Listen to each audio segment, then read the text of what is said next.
Hello everyone. आज हम दक्षिण पूर्वी एशिया के आर्थिक प्रारूप को पढ़ना शुरू करेंगे और आर्थिक प्रारूप में सबसे पहले हम दक्षिण पूर्वी एशिया के एग्रीकल्चर को लेंगे। देखिए, दक्षिण पूर्वी एशिया की अर्थव्यवस्था और जीविका का आधार कृषि है। कृषि यहाँ प्राचीन समय से की जा रही है और औपनिवेशिक काल में यहाँ व्यापारिक बागानी कृषि का विकास हुआ, जो आज इस प्रदेश की पहचान है। दक्षिण पूर्वी एशिया की भौगोलिक परिस्थितियां व ऐतिहासिक परिवेश के कारण प्रेजेंट टाइम में यानी वर्तमान समय में विभिन्न प्रकार की कृषि की जाती हैं यहाँ पे। और ये जो कृषि के प्रकार हैं, जो विभिन्न प्रकार की कृषि जो की जा रही है भौगोलिक परिस्थितियों के कारण, वो पहला तो है प्रारंभिक जीविका कृषि, जिसे हम प्राइमरी सबसिस्टेंस एग्रीकल्चर कहते हैं। अब ये जो प्रारंभिक जीविका कृषि है, इसके अंतर्गत हम स्थानांतरित कृषि और स्थानबद्ध जीविका कृषि को सम्मिलित करते हैं, यानी शिफ्टिंग एग्रीकल्चर और sedentary subsistence agriculture. Sedentary subsistence agriculture को हम स्थानबद्ध जीविका कृषि भी कहते हैं। दूसरा जो कृषि का प्रकार साउथ ईस्ट एशिया में किया जाता है वो है गहन जीविका कृषि, जिसे हम कहेंगे इंटेंसिव सबसिस्टेंस एग्रीकल्चर। तीसरा कृषि का प्रकार साउथ ईस्ट एशिया में जो किया जाता है वो है वाणिज्यिक कृषि, यानी कॉमर्शियल एग्रीकल्चर। और इस कॉमर्शियल एग्रीकल्चर के अंदर हम बागानी कृषि करते हैं और मिश्रित वाणिज्यिक कृषि भी करते हैं। बागानी कृषि को हम प्लांटेशन एग्रीकल्चर कहते हैं और मिश्रित वाणिज्यिक कृषि को हम मिक्स्ड कॉमर्शियल एग्रीकल्चर कहते हैं। अब ये जो पहला कृषि का प्रकार मैंने आपको बताया, प्रारंभिक जीविका कृषि यानी प्राइमरी सबसिस्टेंस एग्रीकल्चर, तो इस प्राइमरी सबसिस्टेंस एग्रीकल्चर का उद्देश्य खुद के भोजन संबंधी आवश्यकताओं को पूरा करना होता है, और अगर अतिरिक्त उत्पाद हो जाता है तो उत्पाद को बेचकर अन्य घरेलू आवश्यकताओं की पूर्ति की जाती है। इस प्रारंभिक जीविका कृषि के दो स्वरूप हैं। पहला तो है स्थानांतरित कृषि, शिफ्टिंग एग्रीकल्चर। दूसरा है स्थानबद्ध जीविका कृषि, सेडेंट्री एग्रीकल्चर। स्थानांतरित कृषि का जो प्रकार है उसके अंतर्गत पर्वतीय क्षेत्रों में ये कृषि की जाती है।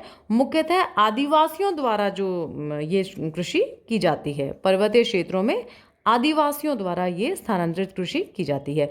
इसमें कृषि क्षेत्र स्थायी न होकर परिवर्तनशील होते हैं। सबसे पहले इसके अंतर्गत कृषि योग्य क्षेत्र का चुनाव कर वनों को साफ किया जाता है। सामान्यतः आग लगा दी जाती है वनों के। इसके बाद खेती की जाती है और 2-3 वर्ष खेती करने के बाद अन्य स्थानों पर यही प्रक्रिया दोहराई जाती है। अब इस स्थानांतरित कृषि का नुकसान ये है कि जो लैंड है, एक तो फॉरेस्ट नष्ट हो रहे हैं, वन नष्ट हो रहे हैं, दूसरा जो लैंड है वो भी वेस्टलैंड में कन्वर्ट हो रही है। दक्षिण पूर्वी एशिया में आज भी अनेक भागों में स्थानांतरित कृषि की जाती है। इस दक्षिण पूर्वी एशिया वाली जो स्थानांतरित कृषि है, इसे कई नामों से जाना जाता है। जैसे मलेशिया व इंडोनेशिया में इसे लाडांग कहते हैं, फिलीपींस में काइंजिन कहते हैं, म्यांमार में टोंगिया कहते हैं, इंडोचीन में राई कहते हैं और थाईलैंड में तामोरी कहते हैं। ठीक है, तो ये आपको नाम ध्यान रखने हैं कि साउथ ईस्ट एशिया में जो शिफ्टिंग एग्रीकल्चर है उसे किन किन देशों में किस किस नाम से पुकारा जाता है। मलेशिया इंडोनेशिया में लडांग, फिलीपींस में काइंजिन, म्यांमार में टोंगिया, इंडोचीन में राई और थाईलैंड में तामोरी। फिर आता है ये स्थानबद्ध जीविका कृषि, सेडेंट्री सबसिस्टेंस एग्रीकल्चर। देखिए, स्थानबद्ध जीविका कृषि में खेत स्थायी होते हैं, हालांकि इसका उद्देश्य भी जीविका उपार्जन होता है और दक्षिण पूर्वी एशिया के सभी देशों में सीमित क्षेत्रों पर यह कृषि की जाती है। तो ये क्लियर हो गया प्रारंभिक जीविका कृषि का मेन पर्पस क्या होता है और कितने इसके अंतर्गत इसके स्वरूप कौन कौन से हैं, शिफ्टिंग एग्रीकल्चर और सेडेंट्री एग्रीकल्चर। अब हम दूसरा कृषि प्रकार को डिस्कस करते हैं साउथ ईस्ट एशिया के, वो है गहन जीविका कृषि, इंटेंसिव सबसिस्टेंस एग्रीकल्चर। देखिए, सघन जनसंख्या और सीमित कृषि क्षेत्र के कारण गहन जीविका कृषि की जाती है। इसके अंतर्गत अधिक से अधिक उत्पादन लेने का प्रयत्न किया जाता है जिसके क्षेत्रीय आवश्यकताओं को पूर्ण किया जा सके। मुख्यतः इसमें खाद्यान्नों का उत्पादन किया जाता है और दक्षिण पूर्वी एशिया में चावल की सघन कृषि की जाती है। इस प्रदेश की नदी घाटियों में चावल की सघन कृषि के अंतर्गत वर्ष में 2 या 3 फसलें तक ली जाती हैं। कहीं कहीं गेहूं, दालें, मक्का, गन्ना आदि भी साथ में बोया जाता है। या तो इंटेंसिव सब्सिस्टेंस एग्रीकल्चर, गहन जीविका कृषि सघन जनसंख्या वाले क्षेत्रों में की जाती है, जहाँ पर कृषि भूमि कम है और विशेष रूप से खाद्यान्नों का यहाँ पर उत्पादन किया जाता है। क्लियर। अब जो तीसरा कृषि प्रकार है वो है वाणिज्यिक कृषि, कॉमर्शियल एग्रीकल्चर। इस कृषि का उद्देश्य व्यापारिक फसलों का उत्पादन है। इसमें स्थानीय आवश्यकता गौण हो जाती है और व्यापार प्रमुख हो जाता है। इस कृषि का विकास औपनिवेशिक काल में हुआ, जब उष्णकटिबंधीय उपजों का उत्पादन शीतोष्ण प्रदेश यानी यूरोपीय देशों के लिए प्रारंभ हुआ। वाणिज्यिक कृषि का प्रमुख रूप बागानी कृषि यानी प्लांटेशन एग्रीकल्चर है और कहीं कहीं पर यह मिश्रित रूप में भी की जाती है। अब ये बागानी कृषि क्या है? देखिए, बागानी अथवा इसे हम रोपण कृषि भी कहते हैं। ओके, इसका विकास 19वीं शताब्दी के अंत में यूरोपीय बाजारों की आवश्यकताओं को पूर्ण करने के लिए किया गया है। इसकी दो ही प्रमुख विशेषताएं हैं। पहली तो इसका मूल उद्देश्य व्यापार होता है और स्थानिक महत्व जो है वो नगण्य होता है। इसके अंतर्गत उष्णकटिबंधीय उपजें जैसे चाय, कहवा, रबड़, गन्ना, केला, गरम मसाले आदि का उत्पादन होता है। यानी फर्स्ट स्पेशलिटी क्या है? इसका मेन उद्देश्य कॉमर्शियल पॉइंट ऑफ व्यू है, वाणिज्यिक उद्देश्य है। और दूसरा जो है इसके अंतर्गत उष्णकटिबंधीय फसलें की जाती हैं, जिसमें चाय, कॉफ़ी, रबड़, गन्ना, केला और जो स्पाइसेस हैं वो आते हैं।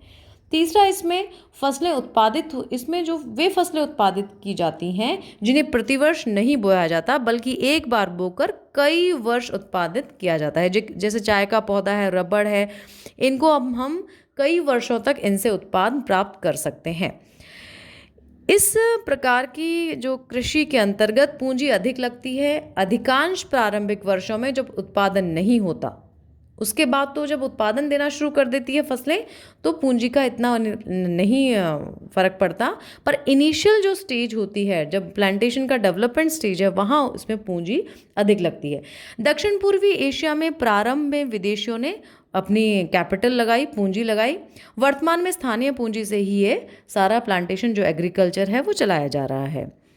प्लांटेशन एग्रीकल्चर में श्रमिकों की यानी लेबरर्स की अधिक आवश्यकता होती है। बागानों की नियमित देखभाल, कटाई, उत्पादन तैयार करना आदि में श्रमिकों की आवश्यकता होती है। यहाँ जनसंख्या अधिक होने से श्रमिक समस्या नहीं रहती, क्योंकि पॉपुलेशन ईजिली अवेलेबल हो जाती है। अन्य कृषि से भिन्न ये कृषि फार्म के रूप में विकसित होती है। यानी प्लांटेशन जो एग्रीकल्चर है वो हमें फार्म्स के रूप में अवेलेबल होता है, प्लांटेशन फार्म्स के रूप में देखने को मिलता है। कोई भी जो कृषि फार्म हो, उस कृषि फार्म पर अधिवास, सड़कें, कार्यालय, बाजार व अन्य सुविधाएं होती हैं। दक्षिण पूर्वी एशिया में रबड़, चाय, कॉफ़ी, नारियल, गन्ना मुख्य रूप से उत्पादित किया जाता है। मलेशिया और इंडोनेशिया में बागानी कृषि का सर्वाधिक विकास हुआ है। दो कंट्रीज़ हैं, मलेशिया और इंडोनेशिया, जहां प्लांटेशन एग्रीकल्चर बहुत डेवलप्ड है। अब ये जो वाणिज्यिक कृषि का दूसरा जो स्वरूप है वो है मिश्रित वाणिज्यिक कृषि, मिक्स्ड कॉमर्शियल एग्रीकल्चर। देखिए, इसके अंतर्गत बागानों के साथ साथ खाद्यान्न, दालें व गरम मसालों का उत्पादन भी किया जाता है। पर इस टाइप का जो एग्रीकल्चर स्वरूप है, यानी मिक्स्ड वाणिज्यिक कृषि का जो स्वरूप है वो साउथ ईस्ट एशिया में काफ़ी कम है। तो ये क्लियर हो गया आपको जो कृषि टाइप साउथ ईस्ट एशिया में की जा रही हैं उनके बारे में। अब हम आगे चलते हैं दक्षिण पूर्वी एशिया में उत्पादित की जाने वाली फसलों को लेकर। देखिए, दक्षिण पूर्वी एशिया में पैदा की जाने वाली जो प्रमुख उपजें हैं उनमें सबसे पहले आता है चावल, राइस। चावल दक्षिण पूर्वी एशिया का प्रमुख खाद्यान्न है और इस प्रदेश की प्रमुख कृषि उपज है। चावल का उत्पादन सामान्यतः अधिक वर्षा वाले क्षेत्रों में, स्पेशली 100 से 200 सेंटीमीटर वर्षा वाले क्षेत्रों में किया जाता है। यहाँ उत्पादित होने वाला चावल मुख्यतः आर्द्र धान की श्रेणी में आता है, यानी वेट पैडी के श्रेणी में आता है। यानी साउथ ईस्ट एशिया में किस प्रकार का चावल अधिक होता है? तो आर्द्र धान यानी वेट पैडी वाला चावल अधिक होता है। यहाँ उत्पादित होने वाले चावल को दो समूहों में विभक्त किया जाता है। पहला है भारतीय जिसे हम कहते हैं इंडिका, और दूसरा है जापानिका या जापानी।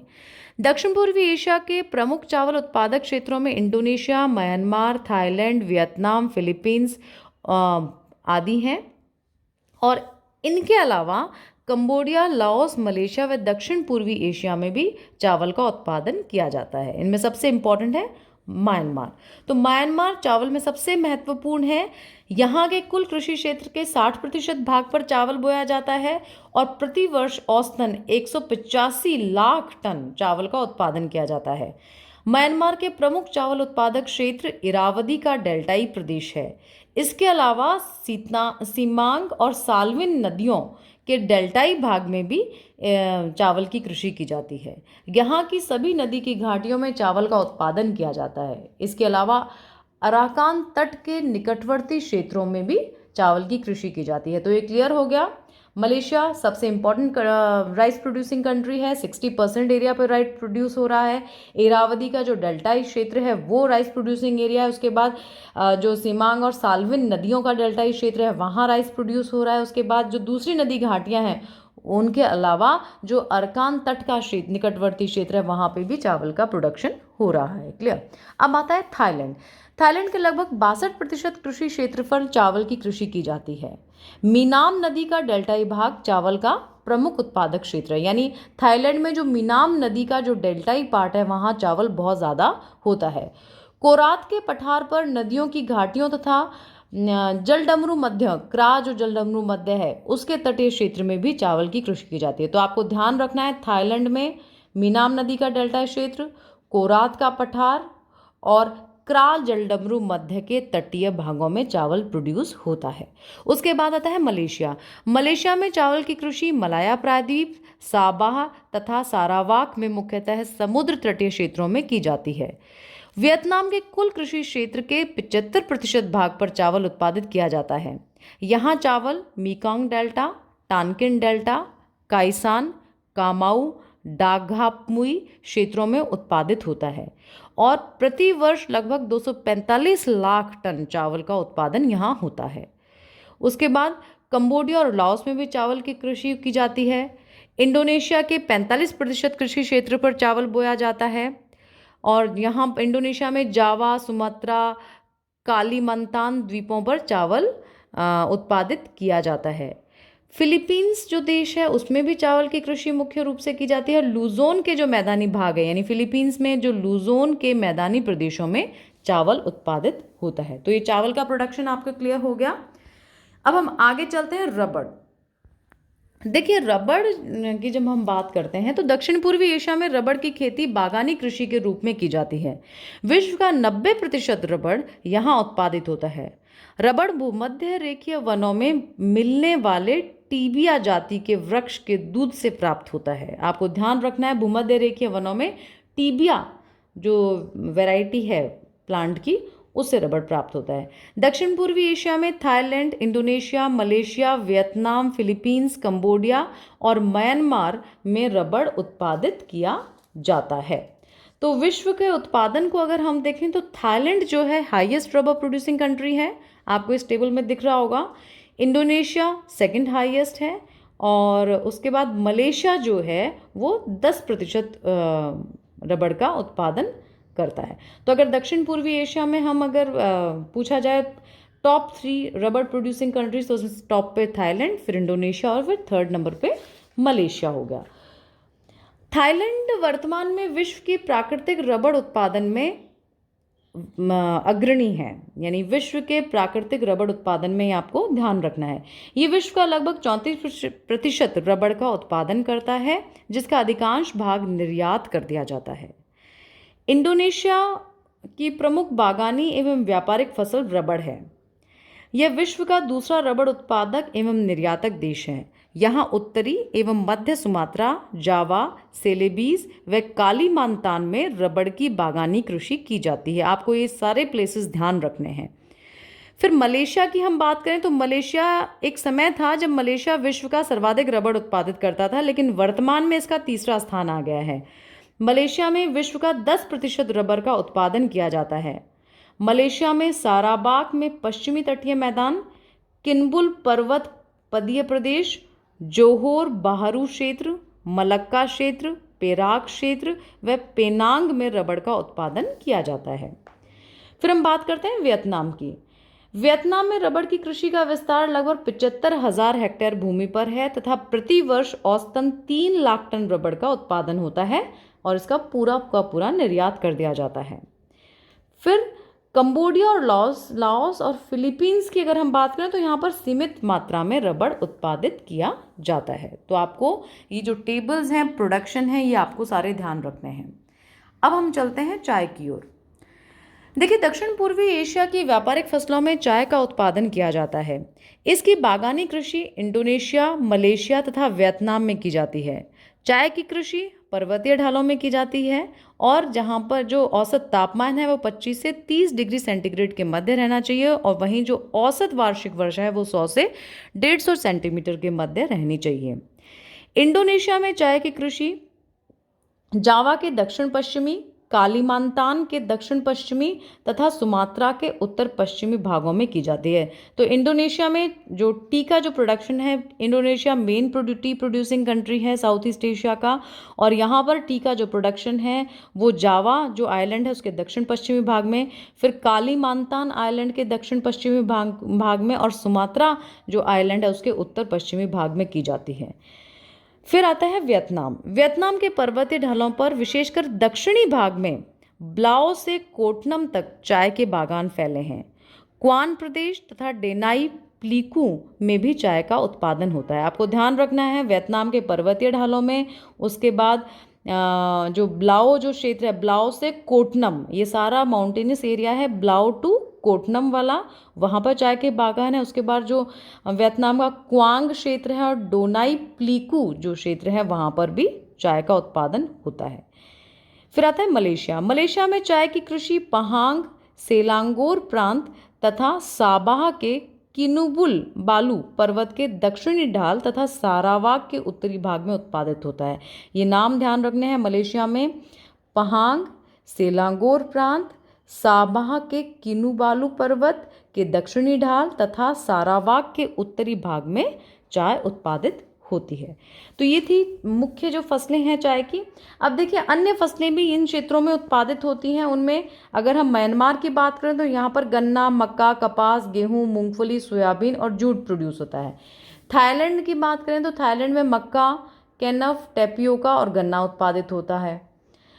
वियतनाम में भी बाकी जो बागानी कृषि है, प्लांटेशन एग्रीकल्चर, उसके अलावा तंबाकू की कृषि की जाती है। वहीं इंडोनेशिया में गन्ने की कृषि की जाती है। मलेशिया की हम बात करें तो मलेशिया में नारियल, गरम मसाले, तंबाकू, इन चीज़ों की भी खेती की जाती है। फिलीपींस का जब बात आए तो देखिए फिलीपींस में मक्का, गन्ना, नारियल और तंबाकू की खेती की जाती है और साथ ही साथ यहाँ पर जो हेम्प सन है उसका भी, हेम्प का भी प्रोडक्शन होता है। तो ये हमारा जो इकोनॉमिक पैटर्न था साउथ ईस्ट एशिया का, उसमें एग्रीकल्चर वाला पार्ट था। इसमें जब आपसे पूछा जाएगा क्वेश्चंस तो सीधा डायरेक्ट क्वेश्चन पूछा जाता है कि साउथ ईस्ट एशिया के इकोनॉमिक पैटर्न, आर्थिक प्रारूप को डिस्कस कीजिए। तो इसमें हम सबसे पहले एग्रीकल्चर को डिस्कस कर लेंगे। तो उसमें आप एग्रीकल्चर टाइप्स बताएंगे साउथ ईस्ट एशिया के और साथ ही साउथ ईस्ट एशिया की जो क्रॉप्स हैं उनके बारे में डिस्कस करेंगे। अगला जो वीडियो होगा उसमें हम मिनरल्स को डिस्कस करेंगे और ये आपका सेकंड पार्ट होगा साउथ ईस्ट एशिया के आर्थिक प्रारूप का।